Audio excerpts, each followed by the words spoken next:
look around the room before you came. Excuse the mess in it usually doesn't rain. Southern California, much like Arizona. My eyes don't shed tears, but girl, they're going. Thinking about you, oh no, no. I'm thinking about you know, no, no. Thinking about you. Do you think about me still? Do ya, do ya? Do you not think so far ahead? 'Cause I've been thinking about forever. Alright,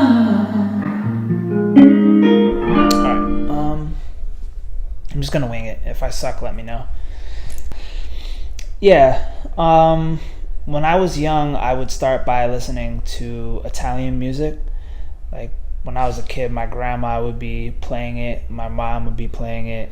There was one Italian singer that I would always listen to, Nino D'Angelo, and I would listen to his shit, and I was like really blown away by it because the melodies were crazy, and I grew up speaking Italian, so I could understand it.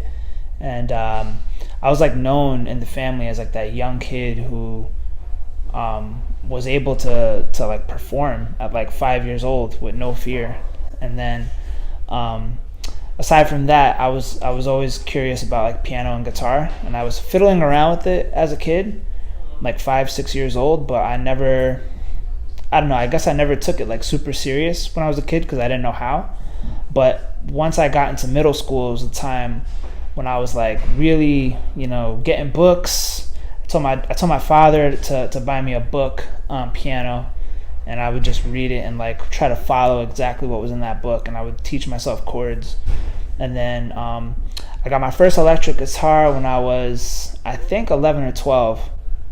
Yeah, and from there I was like, playing a lot of rock shit, Metallica, Santana, Van Halen, like those were Jimi Hendrix. Those are all the idols that I grew up like loving and listening to and trying to play like them. So yeah, I was like in these little, garage bands with these little, high school pipsqueaks trying to make some noise, bada bada bada ba. Just how like a bunch of high school jerks get in the garage, chug beer, think they're cool. That was me, But for me, it was more about the music and not more about like, yo, let's drink beer, So I was doing that, and that's when I was like really polishing my skills up. Fast forward to after high school, I was in college, still like trying to find myself, like my musical sound. Like I didn't know what I wanted to do with my life. I was studying marketing, communications, a lot of writing stuff because I knew that I always had a really good skill for writing, whether it was songs or articles or whatever.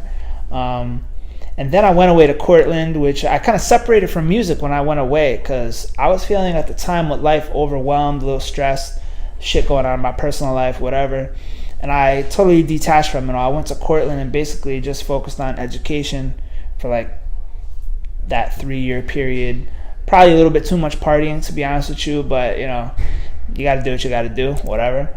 Yeah, so after Cortland, I knew it was time to get busy. So I got my master's. I enrolled in a master's program at New York Institute of Technology, and I got a master's in communications and marketing.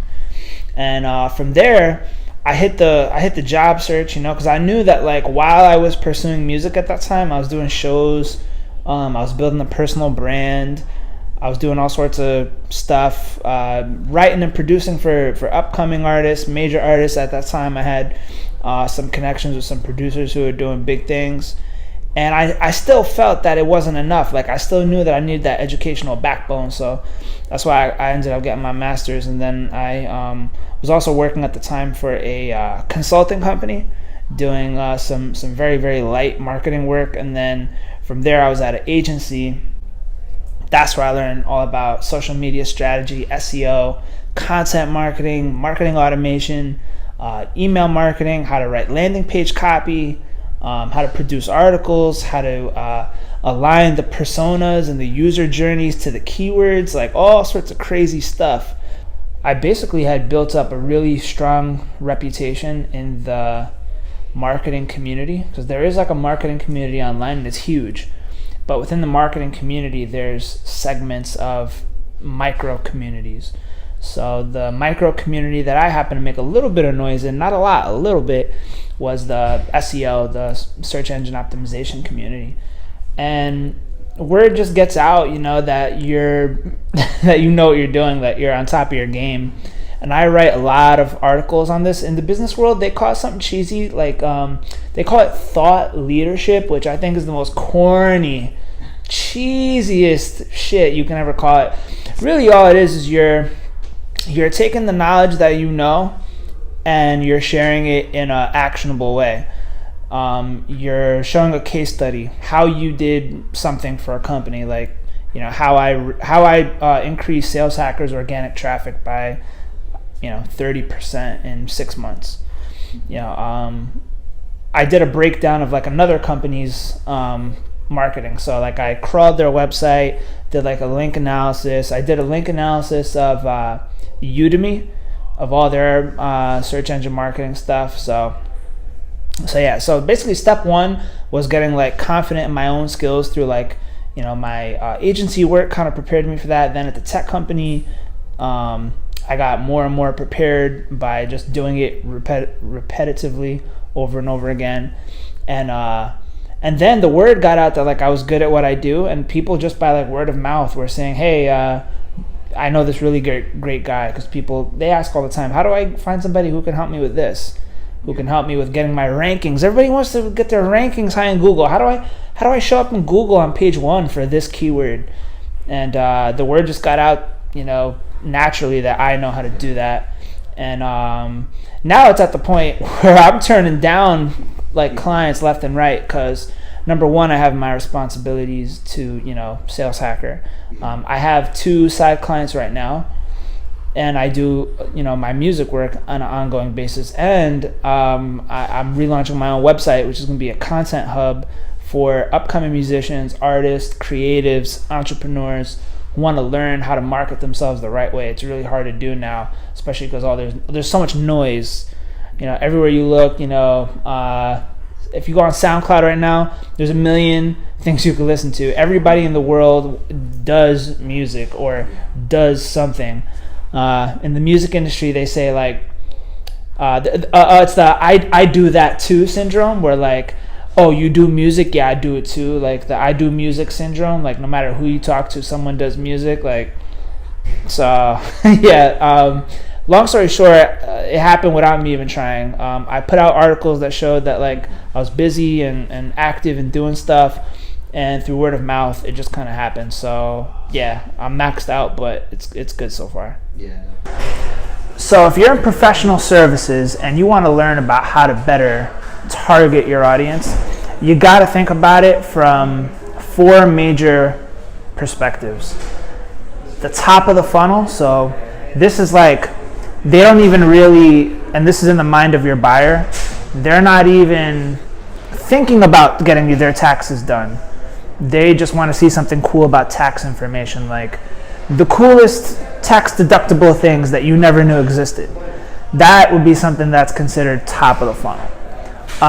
Then you have the interest phase. So then they might be actively searching for, is something tax deductible? Are banking fees tax deductible? Then consideration phase would be something like, okay, I just started a business and I think I need an accountant, or I think I might be able to do it on my own. And then the final phase of it is like, all right, I know I need an accountant. Where do I find the accountant? So you have 4 distinct stages of content that you could be putting out for all different phases of the buyer's journey. So that's 4 things right there. It depends on who you are too, because like different platforms, they speak well to different industries. So like for musicians, there's Bandzoogle. For entrepreneurs and people who are like really in their creative space and they are not technical at all, there's Wix. For your average Joe Schmo who just maybe wants to learn from the ground up, there's WordPress.org. There's also another thing that you should know about WordPress. There's .org and .com. .com is a lot easier. If you don't have any tech skills, you just want to get something up now, you go to .com. If you want a lot of integrations, plugins, and you want to manipulate stuff with advanced custom fields, and you really want to take your website to the next level on your own, if you have the chops to do it, WordPress.org is a good platform. So that's step one. Pick the platform and run with it. Step two, learn. And learn by tutorials, read blogs. Don't just try to like figure stuff out on your own as you go because you're going to break something. It's probably not going to work. If you have the money to get somebody to help you, get somebody to help you, obviously. But if you don't have the money to have somebody to help you, you're going to have to learn how to do this stuff on your own. Step three is you're going to need branding. I'm sure you already picked the domain name. You're hosting. You probably did that through GoDaddy and all that. Then you got to get a designer who's going to be able to create a logo for you at some point. You want consistent branding across your website and all your platforms. And then really step four is just about the content you're going to create. But you got to think about it as, how is it not going to be so self-serving to you? You obviously, if you're a business, you're going to want leads coming in through your website. It's just not going to happen right away. You got to start providing value, start working up slowly but surely. It's going to take some time, but step four is really the content. Step five is, if you really want to get crazy with it, is implementing some sort of like analytics. So Google Search Console, there's Google Analytics. There's all sorts of plugins. If you don't know how to look at Google Analytics and figure stuff out, there's all sorts of WordPress insights and plugins that you could put into your website immediately that'll give you insights on what's happening with your traffic. Social media has built-in analytics now. Like Instagram has like very, very basic level analytics, but from there you'll be able to find some stuff. Twitter probably has the second best analytics of all the social media platforms, and the best is YouTube and Facebook. I mean, Facebook analytics are insane. Every small business should be learning about Facebook ads. If you need traffic and you need it fast, you should be learning how to do audience targeting on Facebook. That's the best thing you can be doing. This way? Alright, yeah, so the biggest problem on Twitter, like you said, is everybody's just trying to automate everything, and they're trying to get stuff happening free and fast, and it doesn't quite work that way. Number one, don't think you can get away with automating everything, because you can't. You can automate a lot of stuff, but don't just automate links. If you automate ongoing linking, all your news feeds are going to be is just noise. It's just going to be link, link, link, link, link, link, and you're just going to be just sharing links on an ongoing basis, and there's going to be no personality. So even if you're using a tool like Buffer, there's another tool called If This Then That. Use these tools, but schedule stuff that has personality in it, so you can actually write your copy or your message within these posts and attach the link to it, so it's not just a blank link. That's number one. Number two, don't just share your own content. Everybody is so self-serving now. They share their own content nonstop. It's just like a wheel of their own content being spun. But you can get a lot of value from sharing other people's content as well. That will get them to notice you, build the relationship that way. So yeah, that's step two. Step three, don't use bots. Like, don't use those like follow, unfollow bots. Like, you see that all day long now. There's bots that will target accounts that you want to get those followers. The bots will follow those users, hope that the users follow back. If they don't follow back, they unfollow them. So you're just in a constant war of like follow, unfollow, follow, unfollow, and you can actually get your account flagged or suspended by doing that. So yeah, and then the fourth thing is measure your activities and change stuff based on like what the numbers tell you. So like if you have a certain type of content that really gets like insane number of impressions, retweets, engagements, whatever, log that content type, whether it's a how-to, a checklist, a downloadable template, an infographic, a video, whatever it might be, and focus on doing the stuff that works. Don't do the stuff that doesn't work. All right, so the question is, how do I grow my business? Look, if you got a digital business, it really comes down to one thing: more traffic. And there's going to be a lot of naysayers out there that will tell you could have all the traffic in the world, but if it's not converting, you're not going to grow your business. And yes, this is true. You definitely have to convert your business. Once you're getting that traffic, you have to convert it in order to grow your business and get revenue, yes. But without traffic, that will not happen. So the root of growing your business, the answer is always, always more traffic. If you can scale your traffic, you can scale everything else. It's all about traffic, total addressable market size. Once you conquer that and you continue to expand and you expand and expand, you get more traffic, you get more leads coming in. You're just playing the law of averages at that point. You're playing the odds. It's like poker, really. But what we're looking at here is how we have grown Sales Hackers traffic from essentially, and we're talking about organic traffic here, so this is traffic coming from search engines, largely Google, but yes, Bing, Yandex, Baidu, and DuckDuckGo. DuckDuckGo now becoming more of a player than we've seen in the past.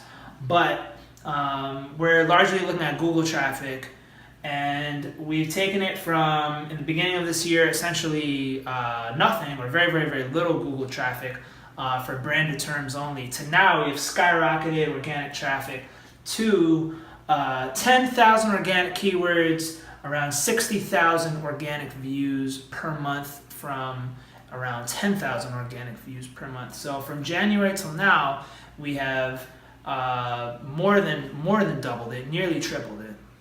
And this has all been done by doing one very, very simple technique: keyword targeting and on-page optimization.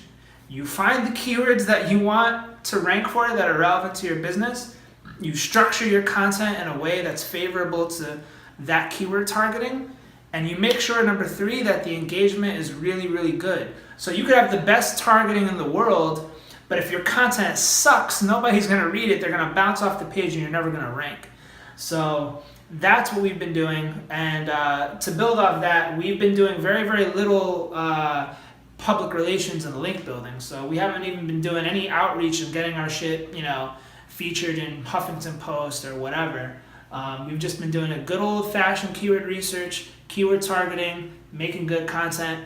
I'll show you an example of some good content we've been creating that has been getting us a lot of traffic. And if you're in business right now, you can do this. You can do this right now, starting tomorrow, and get traffic by doing this starting tomorrow. Whatever your business is, you pick the best books in your business and you write an article about it. So we wrote an article called Best Sales Books. So if you search Best Sales Books in Google, you're going to see Sales Hacker at number 1. We are the number 1 result for Best Sales Books in Google. All we did was target that content to the right audience. We made a very catchy headline: 25 legendary must-reads, 2017 update. Readers care about that. That means it's not old or stale. You can see this article from Inc.com, 2013 right there. See, Google puts the dates. 2013, 2017. They're going to rank us higher every time because we have fresh content. So you go into that article and you can see how lengthy it is. We list all the best sales books with links to them. You see right here, 276 shares. Bang. If you're in professional services, the first thing you should do is do a roundup of the best, whatever it is that your industry. If you're in law, about entertainment, the 25 most authoritative entertainment law books, right now. You round that up. People are searching for that stuff. I can show you right now the keyword tool. Let's go to Moz Keyword Explorer. There's a free version of that you can try if you don't have any money. You could also go to Google AdWords Explorer. That's free. It's not as good, but I would recommend you try Moz. It's totally free for like a limited, freemium version. But look, if I search best sales books in here, best sales books, bang, it gets around 200 to 500 monthly searches. So if I'm ranking number 1 from that and it's getting 500 monthly searches, and let's say that my article is getting 50% of the click-through on page 1 of Google, I could be generating 300 to 500 views a month just off of that.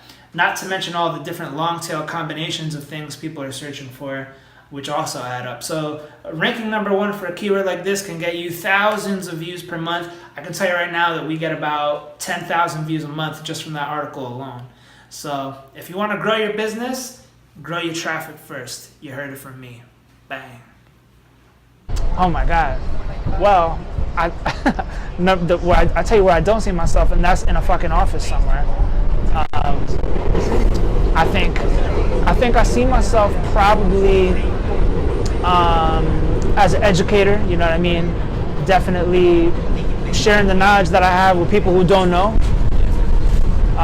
Whether it's musicians, whether it's entrepreneurs, whether it's artists, creatives, marketers, whoever it is, I see myself probably like taking my business to the point where it's like I'm more of an educator, and I'm sharing the knowledge and I'm teaching people how to get to where they need to be. So I find that stuff very satisfying. So I hope to be doing that.